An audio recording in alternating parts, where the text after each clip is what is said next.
नमस्कार, मी कल्पना. श्री स्वामी समर्थ. चला इथे बघा, रात्रीच्या आहे ना 3-4 चपात्या शिल्लक होत्या.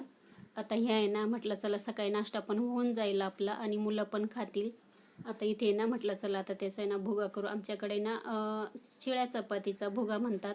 आता इथे ना ते अशा चुरून घेते आणि त्याच्यानंतर आहे ना पुढे पण आपल्याला आहे ना काय बनवायचं आहे ते पण मी तुमच्यासोबत शेअर करते. आज पण आपल्याकडे पाहुणे येणार आहे संध्याकाळी जेवायला. आता इथे बघा ह्या 4-1 चपात्या होत्या, त्या आहे ना छान अशा चुरा करून घेतला. आता थोडंसं कढईमध्ये तेल घातलं. आता हे तेल आहे ना पहिले मी याची भजी वगैरे काढलेली होती ना, तेच मी डब्यामध्ये बाजूला ठेवलेले.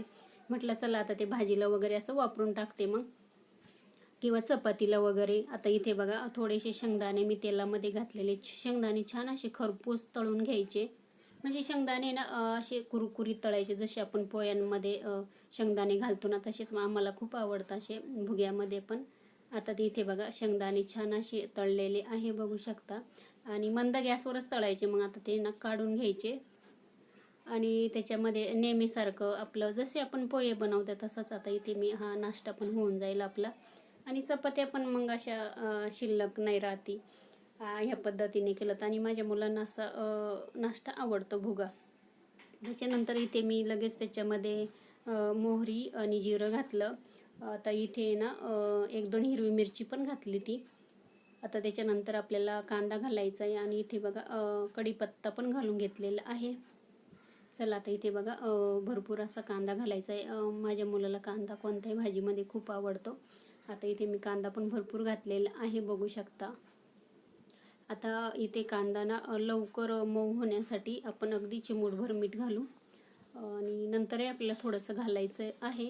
आणि चपातीमध्ये पण नेहमीच मी पीठ मळताना थोडंसं मीठ घातलेलंच असतं, पण थोडं घालायचं. आता इथे बघा कांदा छान असा परतून घ्यायचा तेलामध्ये.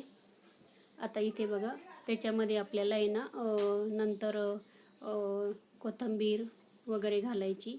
आता इथे बघा थोडीशी हळद पण घालून घेतलेली आहे आणि थोडंसं लाल तिखट घालून घेतलेलं आहे. आता जास्त पण तिखट नाही करणार कारण का मुलं पण खातात. आता इथे याच्यामध्ये ना हे बघा जो चुरा करून घेतला ना चपातीचा तो घालून घेतलेला आहे. आणि शिळी चपाती असली तर तिचा चुरा लगेच होतं, मी मिक्सरला वगैरे नाही बारीक करीत. चला आता इथे बघा आपला भुगा तयार झालेला आहे. म्हणजे आपला नाश्तावरून शेंगदाणे टाकायचे. आता इथे ना संध्याकाळी ना जेवायला पाहुणे येणार होते. आता इथे बघा कांदा, खोबरं, लसूण, थोडंसं आलं हे भाजून घेतलेलं आहे मी. आता ते थंड झालं का आपल्याला मिक्सरमधून छान असं बारीक पेस्ट बनवून घ्यायची. आता इथे मी ना अंडे पण उकडून घेतलेले आहे, बघू शकता. आणि इथे चला आता मी कणिक मळून ठेवलेले आणि भात पण शिजून घेतलेला आहे. चला आता इथे बघा मसाला पण रेडी झालेला आहे. आता इथे ना तेल घालून घेते.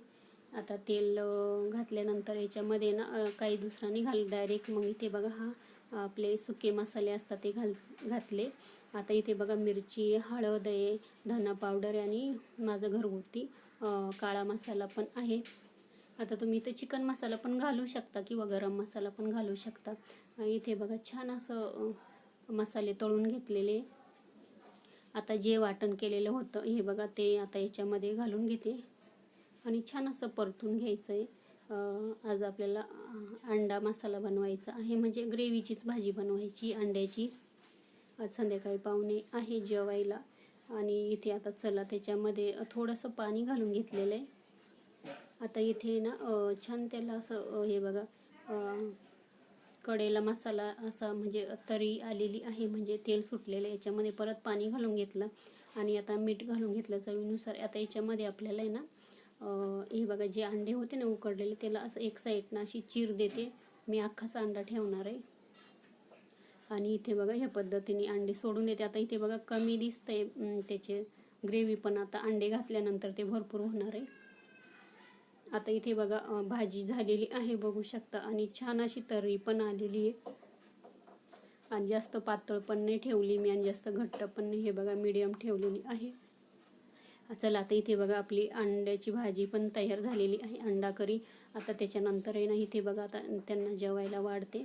आणि इथे बघा मी अंड्याची अशी ग्रेव्हीची भाजी बनवली आहे. आणि नंतर मिस्टरांनी त्यांच्यासाठी परत म्हणजे थोडंसं चिकन पण आणलेलं होतं नंतर. आणि ते पण आहे ना मी अगदी एकदम असं सुकं बनवलं तर. जास्त पण हे बघा इथे बघू शकता कलेजा पेटा म्हणतात ना त्याला, ते अगदी सुकं बनवलेलं होतं. चला ह्या पद्धतीने पाहुण्यांना आता जेवायला देते. धन्यवाद व्हिडिओ बघितल्याबद्दल.